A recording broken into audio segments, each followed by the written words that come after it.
the day started like any other. The morning light filtered through the curtains as I sat at the kitchen table, sipping my coffee, scrolling through emails on my phone. The house was quiet, save for the soft hum of the refrigerator in the background. Everything seemed normal, calm, but the tension was already simmering beneath the surface, like a pot just beginning to boil. I had been feeling it for a while now, the weight of my husband's expectations, the constant pull of his demands.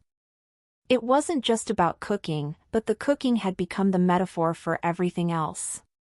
At first, I didn't mind. I loved him, and I didn't mind making dinner after a long day of work. But slowly, the requests became demands, and the demands turned into accusations when I didn't follow through. "You're home early today," he'd say when I wasn't in the kitchen, as though I had somehow failed him. "I thought you were going to make something for dinner." It wasn't the cooking that bothered me. It was the implication that it was my responsibility, that my work didn't matter, that my time didn't matter. I had a job, a career I worked hard for. I had my own responsibilities, my own commitments. But every night, I was expected to drop everything and step into the role of wife, chef, and housekeeper. The more I gave in, the more he expected, and the less I felt seen. Tonight was supposed to be different. I had already planned to speak up, to stand my ground. My workday had been long, draining. I had met with clients, finished a report, answered dozens of emails. I was tired, mentally exhausted, but I knew I couldn't ignore it any longer. The truth was, I didn't want to cook tonight, and I was tired of feeling guilty for not wanting to. I wanted to relax, to have some time to myself, to unwind without being expected to serve dinner on a silver platter. When my husband got home, he walked in with his usual smile, his face lighting up when he saw me. But today, there was something different about his smile, something that made my stomach churn. "Hey, babe," he said casually, as he dropped his bag on the couch. "What's for dinner?" I looked at him, my mouth dry. I knew this was the moment I had been preparing for, and yet, it felt like I was about to face a firing squad. "I'm not cooking tonight," I said, trying to sound calm but firm. His smile faltered, just for a moment, but then he quickly recovered, as if my words hadn't sunk in. "What do you mean you're not cooking?" he asked, his voice taking on a slightly incredulous tone. "We don't have anything in the fridge. Are you going to let us starve?" I felt my pulse quicken. "We can order something. I'm tired, and I don't feel like cooking tonight." He frowned. "You're overreacting. It's not a big deal. You cook all the time, it's just one meal." That was the problem. It wasn't just one meal. It was every night. It was the expectation that I would always be the one to provide, to serve, to take care of everything. "I'm not overreacting," I replied, trying to keep my voice steady. "I've been doing this every night for months. I can't keep doing it, not like this." He let out a sigh, exasperated. "You're being dramatic. It's just dinner, for God's sake. Why are you making such a big deal out of this?" I stared at him, feeling the frustration bubbling up inside me. How could he not see it? How could he not understand that it wasn't just about dinner? It was about respect, about partnership, about sharing the load. "I'm not making a big deal out of it," I said, my voice rising.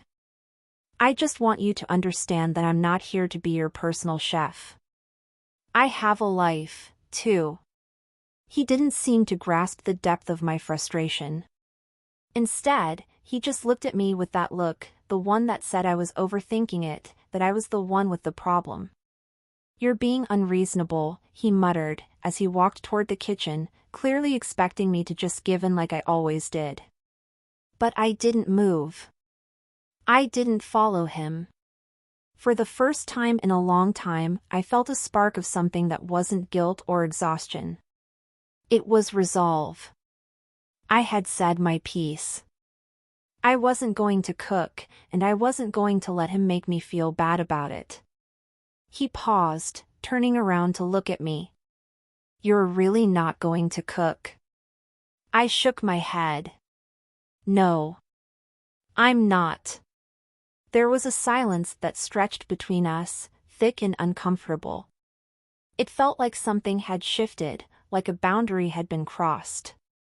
He didn't know what to say, and I didn't know what to do next. But I wasn't going to back down.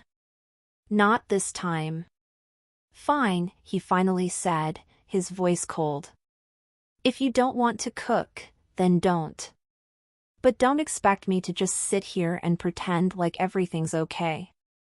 And with that, he walked away, leaving me standing there in the kitchen, the silence hanging heavily around me. I felt a mix of relief and unease. I had done it, I had spoken up. But I also knew that this was just the beginning. Things weren't going to be the same anymore. And part of me wasn't sure where we'd go from here. But I didn't care. For the first time in a long time, I felt like I was in control. And it was a feeling I wasn't ready to let go of. The next few days passed in a quiet, tense limbo. There was an unease that settled in between my husband and me, something neither of us knew how to address. At first, I thought maybe he would apologize, or at least acknowledge what I had said. But instead, it was as if we had both agreed to pretend it hadn't happened, as if the silence was somehow easier to live with than confrontation. But it wasn't easier for me. I could feel the weight of his disappointment hanging in the air, like a cloud that never quite lifted. He didn't bring up the argument again, but I could tell he was angry. And as the days went on, it became clear that this wasn't going to be something we could simply move past. I kept telling myself that I had done the right thing. I had stood up for myself, for my own sanity. But each time I tried to convince myself, there was a nagging feeling deep down that told me maybe I had gone too far. Maybe I had overreacted. Was I really being unreasonable? I kept replaying the conversation in my mind, wondering if there had been a way to say things differently, a way to avoid this tension. But there was no going back now. It wasn't just the silence between us that bothered me, it was the way he had reacted. It wasn't that he had been upset or even disappointed. It was that he had made me feel small, like my feelings didn't matter. It was as if I was the one who had been unreasonable, for daring to put myself first for once. And even now, the more I thought about it, the angrier I got. That night, I came home after a long day at work, expecting the usual. The house was quiet, and he wasn't in the living room like he usually was, waiting for dinner. I could hear the faint sound of the television from the other room, the flickering of the screen that meant he had already settled into his evening routine. I went into the kitchen, glancing at the empty counter, and for a brief moment, I almost felt guilty again. But then I reminded myself, no, I wasn't going to cook tonight. Not tonight, not any night unless I really wanted to. I walked into the living room, and he looked up when he saw me. His face was hard to read, but there was a tension there that hadn't been there before. It was as if he was waiting for me to say something, to break the silence. But I didn't.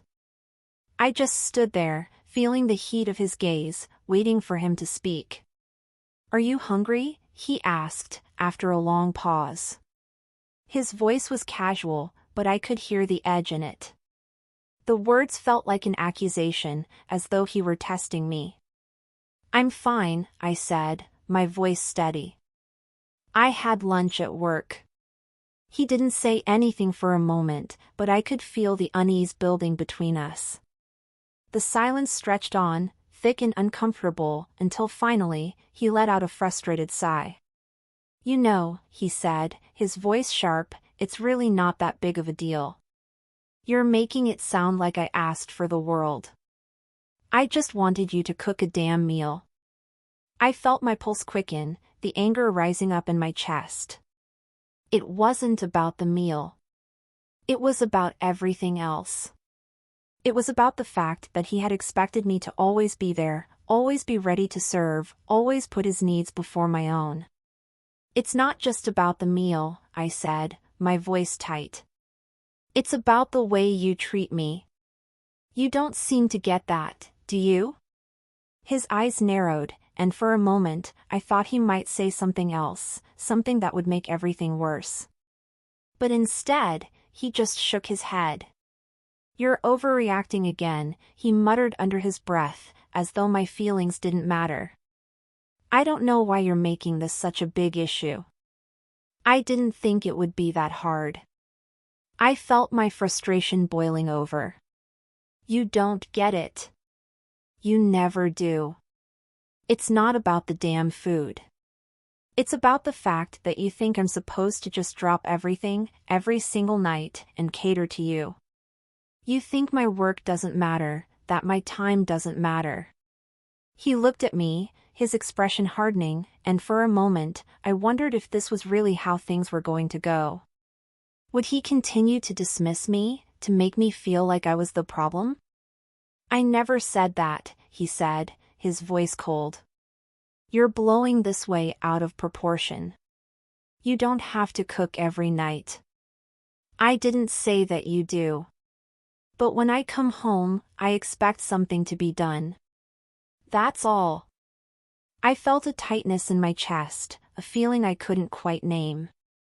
It was a mix of anger and hurt, the kind of hurt that comes from feeling unseen, from feeling like you don't matter. You don't understand, I said, my voice barely above a whisper. It's not about what you expect. It's about me. I'm not your servant. I'm not here to just do things for you. He looked at me, his brow furrowing as if he were confused by my words. I never said you were. You're making this so complicated. I took a deep breath, trying to calm myself, but the words came out anyway. I don't know how much longer I can keep doing this, I said, my voice shaking slightly. I can't keep living like this. I can't keep pretending that it's okay. For a moment, there was silence again, thick and suffocating. He didn't say anything. He didn't apologize. And in that moment, I realized something. I was the only one who had changed. I was the only one who had finally seen the problem.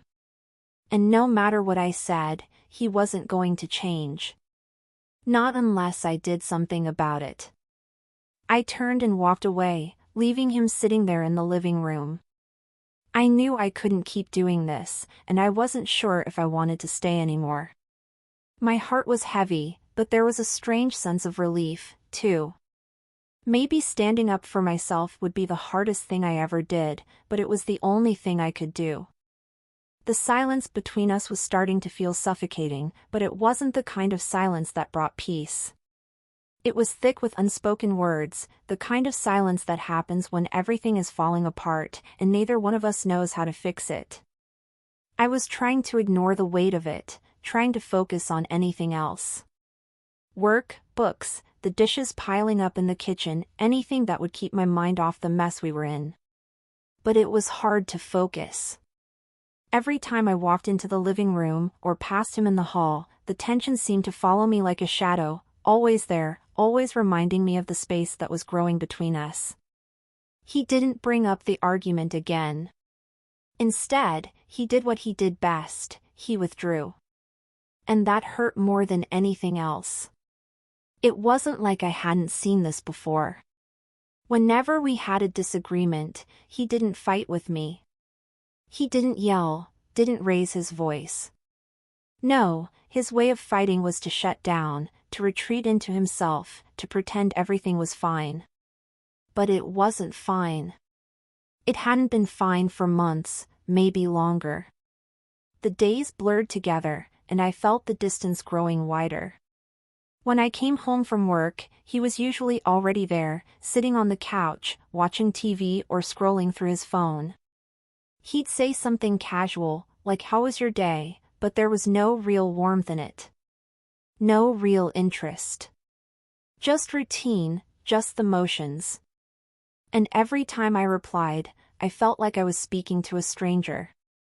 The man I had married seemed like a distant memory, someone I used to know, someone who had once cared. I hadn't cooked dinner since that night, and the longer it went, the more I could feel the frustration building inside of me. I didn't want to make dinner, I didn't want to clean the house, I didn't want to be the one who always had to keep everything running smoothly. I was tired, and I needed a break. But more than that, I needed him to understand that I couldn't keep doing this, that I wasn't just his backup, his safety net. I needed him to see me, to see my needs. It was Friday evening when I finally decided I couldn't stay silent anymore. I was sitting at the kitchen table, going through some bills, when I heard him moving around in the other room. He was getting ready to go out with some friends, something he'd been doing more often lately. I felt a pang of resentment. He could go out, leave the house behind, and forget about everything. But I didn't have that luxury. I was stuck here, dealing with the aftermath of a fight we hadn't even finished. When he came into the kitchen, I looked up at him. "I need to talk," I said, my voice steady but firm. He stopped in his tracks, looking at me with a raised eyebrow, as though he hadn't expected me to say anything. "Okay," he said, but there was a guardedness in his tone, a wariness that made me feel like I was walking on eggshells. "I don't know how much longer I can do this," I said, the words coming out before I could stop them. "I don't want to keep pretending everything's fine. It's not." He crossed his arms over his chest, his expression unreadable. "What are you talking about? You're fine. I'm fine. We're fine." I shook my head. "No, we're not. We haven't been fine for a long time. You don't get it. You don't see it." He sighed, and I could see the frustration building in his eyes. "What do you want me to say? That I'm sorry for asking you to cook? That I'm sorry for expecting you to help out around here?" I swallowed hard, my heart racing. "It's not just about the cooking," I said, my voice rising. "It's about everything. It's about how I'm expected to take care of everything, work, the house, the cooking, the cleaning. And you," I stopped myself, not sure how to finish that sentence. What was I supposed to say? That he was doing nothing? That he didn't care? "I don't expect you to do everything," he said, his tone softening. You make it sound like I'm demanding something unreasonable." "You are," I snapped, feeling the anger flood through me. "You think it's unreasonable for me to want something else, to have some time for myself, to not be your personal chef?" "I never said that," he shot back, his voice defensive. "I never said you had to do anything. You're blowing this out of proportion." The words stung, but I didn't back down. "It's not out of proportion," I said, my voice barely above a whisper. "I just want us to be partners. I don't want to feel like I'm doing everything alone. I want you to help. I want you to care." For a moment, there was silence. Neither of us knew what to say next. I had put everything out in the open, but somehow, it felt like I was still talking to a wall. He wasn't hearing me. He was just hearing complaints, demands, things he didn't want to deal with. Finally, he sighed, looking away from me. "I don't know what you want me to do. I can't read your mind. I just want you to listen," I said, my voice barely above a whisper. "I need you to hear me. Not just nod and say everything's fine, but really hear me. I'm not okay with how things are, and I need you to be part of the solution, not just part of the problem. He didn't answer right away. Instead, he stood there, his eyes focused on the floor, and for a moment, I thought he might say something that would change things. But then, he just turned and walked out of the room, muttering something under his breath about being late for his plans. I stood there, staring at the empty space where he had just been. I didn't know what I had expected, but it certainly wasn't that. He hadn't even tried to understand. He hadn't even given me a chance. And that hurt more than anything else. As he left for his night out, I found myself standing there, feeling more alone than I had in a long time. I had tried.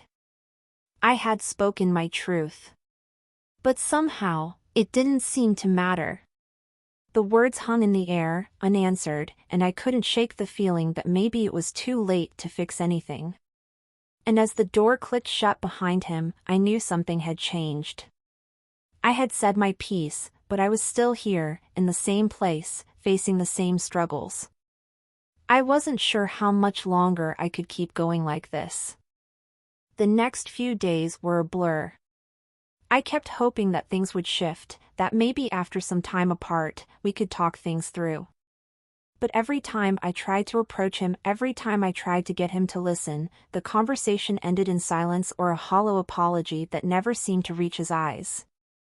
I began to realize something: this wasn't just about the cooking, or the cleaning, or the daily routines. It was about the way we saw each other, the way we treated each other. And I didn't know how to fix it, because it felt like the damage was already done. I woke up on a Sunday morning, the light filtering through the blinds in soft, warm beams, and I didn't feel the usual sense of dread I had come to expect over the past few weeks. Instead, I felt a strange clarity. For the first time in a long time, I wasn't consumed by the constant tension in the air. I wasn't angry, I wasn't sad. I was just calm. It was as if a weight had been lifted from my shoulders, though I couldn't quite explain why. My husband had left early again, saying he was going to visit a friend. He had left a note on the counter, the same as he always did. Out with the guys. Back later. See you then. It was like a routine, a pattern we had fallen into, but this time, I didn't feel the sting I usually did when I saw it. Instead, I felt oddly relieved. I didn't have to deal with him today. I didn't have to pretend that everything was okay, that we were okay. I spent the day by myself, doing small things, reading, organizing the closet, baking a batch of cookies for no reason at all. For the first time in weeks, I felt at peace. I didn't feel the weight of his expectations looming over me, didn't feel like I had to be something I wasn't. I wasn't just a wife, a cook, a caretaker. I was me, just for a few hours. And it was enough. That evening, as the sky began to darken and the streetlights flickered on, I sat on the couch with a cup of tea, staring out the window. I wasn't sure when it happened, but I had made a decision. It wasn't a conscious thought at first, it was just a feeling, deep inside of me. I realized that I couldn't keep living like this, pretending that everything would be okay, hoping that he would change. I had to change. When he walked in later, I could tell immediately that something was off. His face was tense, his eyes downcast, as though he were bracing himself for something. "Hey," he said quietly, dropping his keys on the counter. "How's your day?" I didn't answer immediately. I wasn't sure how to start. But then I realized there was no point in waiting for the right words. I needed to be honest, and I needed to do it now. "I've been thinking," I said, my voice steady. "About us. About everything." He turned to look at me, his eyes narrowing slightly. "What about us?" I took a deep breath, my hands shaking slightly as I put the mug down on the coffee table. "I can't do this anymore," I said, my voice quiet but firm. "I can't keep pretending. I can't keep being the one who always does everything, who always puts myself last. I've been doing it for too long, and it's not working. His face hardened, and for a moment, I thought he might interrupt me, might tell me I was overreacting again. But he didn't. He just stood there, watching me, waiting for me to continue. I've tried to talk to you about it, I went on. I've tried to explain how I feel. But every time I do, you shut me out. You don't listen. And I can't keep doing this. I can't keep living like this, hoping that one day things will change. Because they won't. Not unless we both change. He didn't say anything for a long time. He just stood there, his eyes flickering with something I couldn't quite place, regret, anger, confusion? I wasn't sure. But whatever it was, it didn't change anything. I had already made my decision. I think we need some time apart, I said, the words coming out of my mouth before I could stop them. It wasn't what I had planned to say, but it was the truth.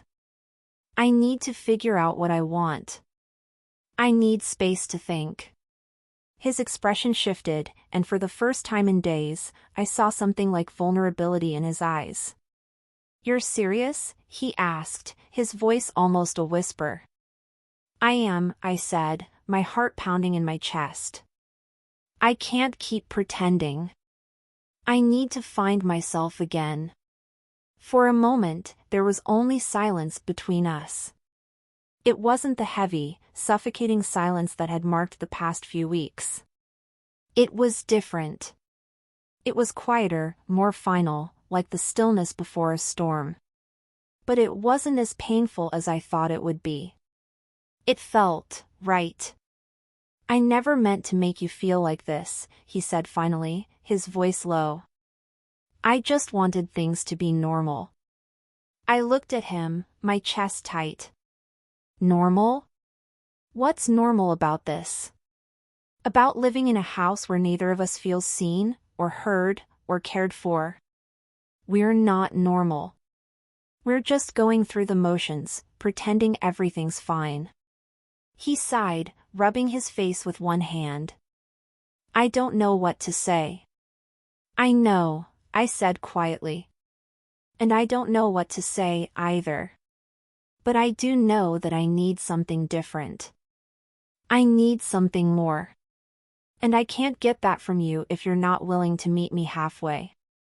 There was a long pause, and then he nodded. It wasn't an apology, but it was the closest thing he could give me. And for the first time in a long time, I felt like I had taken control of my life. I'll go, he said, his voice barely above a whisper. I'll give you the space you need. I nodded, unable to find the words to respond. There was nothing left to say.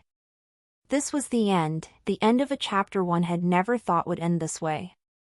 But as I watched him gather his things, I didn't feel relief, or anger, or even sadness.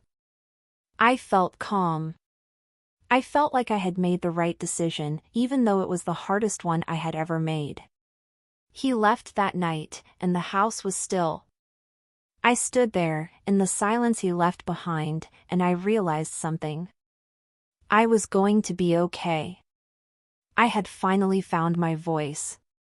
And for the first time in a long time, I was free.